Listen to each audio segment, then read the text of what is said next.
राजा परीक्षित से पूछते हैं, भगवान के 24 अवतारों में से 2 अवतार मनुष्य के हुए हैं, जिसमें पहला श्री राम जी का त्रेता युग में हुआ और दूसरा द्वापर में श्री कृष्णचंद्र जी का हुआ।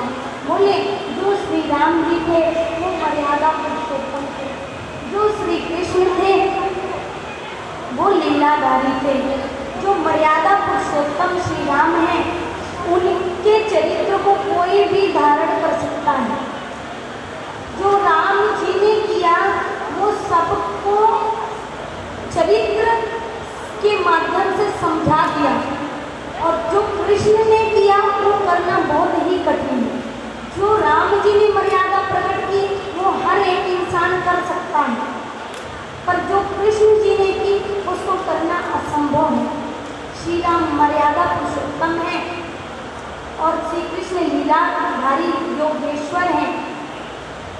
जो राम जी ने कहा है, कृष्ण जी ने जो श्री राम जी ने किया है वो कृष्ण जी ने कहा है।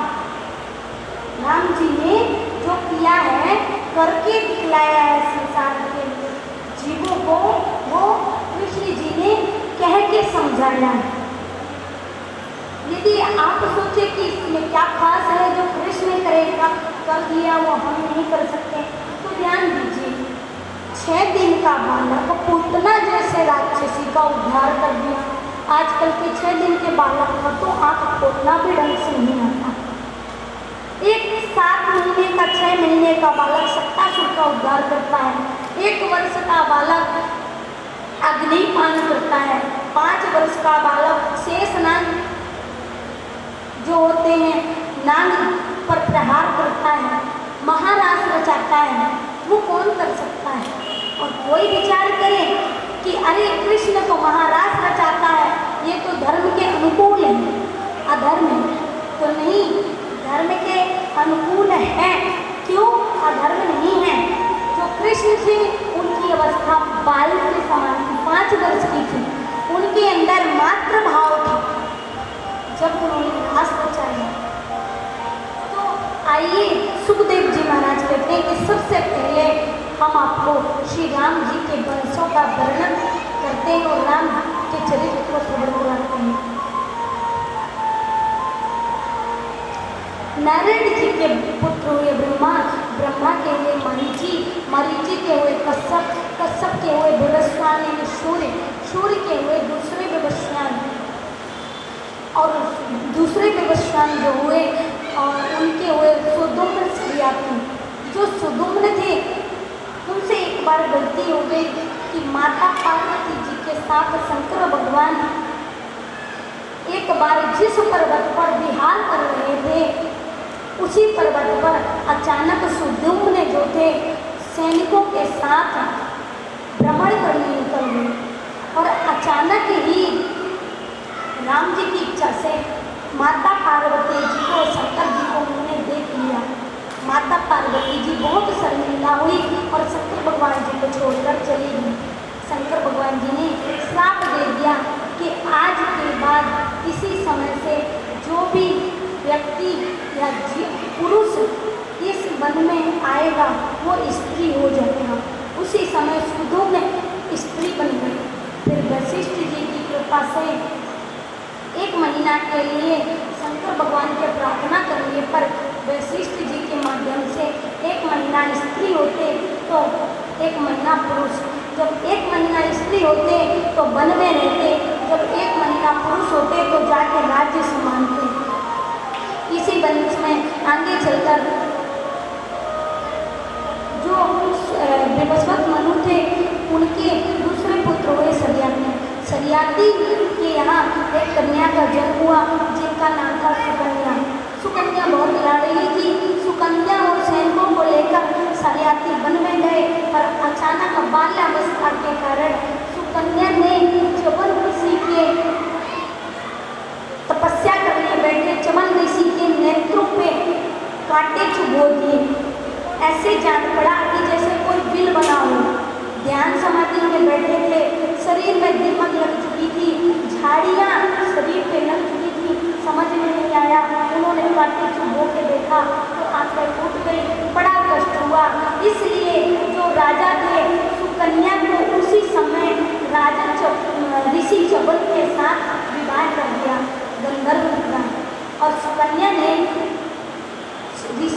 सेवा करते हुए, ऋषि मुनि की सेवा करते हुए अश्विनी कुमार के माध्यम से दोनों नेत्र पुनः प्राप्त कर लिए और सुखी से जीवन बिताने लगे। सुखदेव जी महाराज कहते हैं, इसी वंश में राजन सूर्यवंश के एक राजा हुए मनु, मनु के हुए नमक, नमक के हुए नभाग, नभाग के हुए राजा अम्बरीश। राजा अम्बरीश बहुत ही बड़े सम्राट राजा हैं, पूरी 7 द्वीपों सहित पृथ्वी का राज्य करते थे राजा थे, फिर भी इनको किसी बात का घमंड नहीं था। राजा होने पर भी भगवान की सेवा पूजा अपने हाथों से किया करते हैं।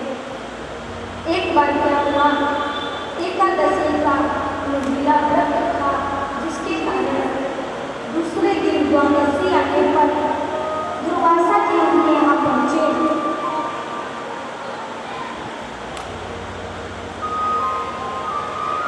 दुर्वासा जी पहुँचे। दुर्वासा जी को बड़ा सम्मान देकर राजा अम्बरीश जी ने कहा कि आपका स्वागत है, आज भोजन नहीं कीजिए ब्राह्मण देवता। दुर्वासा जी बोले, ठीक है, आज हम यमुना जी स्नान करने जा रहे हैं, वापस लौटते ही आपके साथ बैठकर प्रसाद खाएंगे। पर राजा जैसे ही दुर्वासा जी जो थे वो यमुना जी में देरी कर दिए स्नान करने में, जटाएं की सुखाने में देरी हो गई, इसलिए राम जी की इच्छा से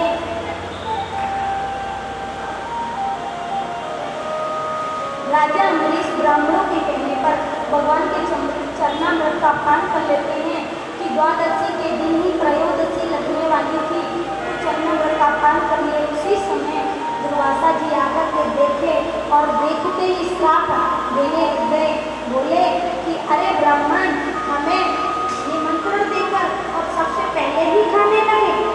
अरे ब्राह्मण का भी तो ख्याल रखते, और जब ब्राह्मण खाने लगे तो मैं तुम्हें श्राप देता हूँ।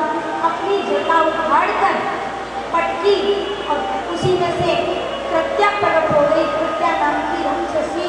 तो कहते हैं, तया शरीर में कृत्या काला लोक ममान, बोले कृत्या इस राजा को नष्ट कर दो।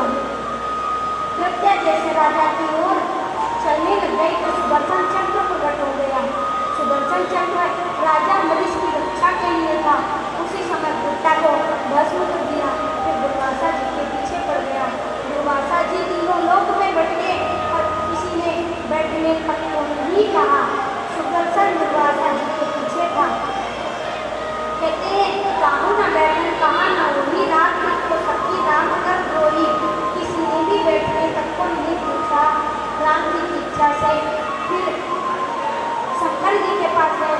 शंकर जी सहित दुर्वासा जी ब्रह्मा जी के पास गए। ब्रह्मा जी शंकर जी दुर्वासा सहित विष्णु जी के पास गए कि आप सुदर्शन से विष्णु भगवान ही बचा सकते हैं। पर विष्णु भगवान बोले, अहम भक्त पराधीना, हम भक्त के पराधीन हैं, भक्त चाहे तो आपको बचा सकता है, इसलिए आप कहाँ जाइए, दुर्वासा जी के पास जाइए, मेरे भक्त की शरण में जाइए। दुर्वासा जी का अम्बरीश जी के पास जाइए। दुर्वासा जी को बोले, दुर्वासा जी आप मेरे भक्त के शरण में जाइए। और जैसे अम्बरीश जी के पास 1 साल बाद भटकते भटकते दुर्वासा जी अम्बरीश के पास आए, हाथ जोड़ लिए, तो राजा अम्बरीश जैसे खड़े थे वैसे ही उन्होंने साष्टांग प्रणाम किया। बोले आप हमसे क्षमा मत मांगिए। इतना कहते ही राम जी की इच्छा से बोले कि दुर्वासा जी अम्बरीश मुझे इस दर्शन से बचा लो। अम्बरीश ने हाथ जोड़ा, बोले सहस्त्र आपके पास सहस्त्र शस्त्रों का तेज है, आप हमको इनको आपके इस शस्त्र में बहुत शक्ति है, आप यदि मैं सच्चा भगवान का भक्त तो आप शांत हो जाइए, कृपा कीजिए, मैं आपको बार बार नमस्कार करता हूँ। अम्बरीश जी के कहने पर भक्त अम्बरीश जी के कहने पर श्री राम सुदर्शन चक्र शांत हो जाता है और दुर्वासा जी को के साथ में प्रसाद पाते हैं। ऐसे हुए राजा अम्बरीश जी। कहते हैं, इसी वंश में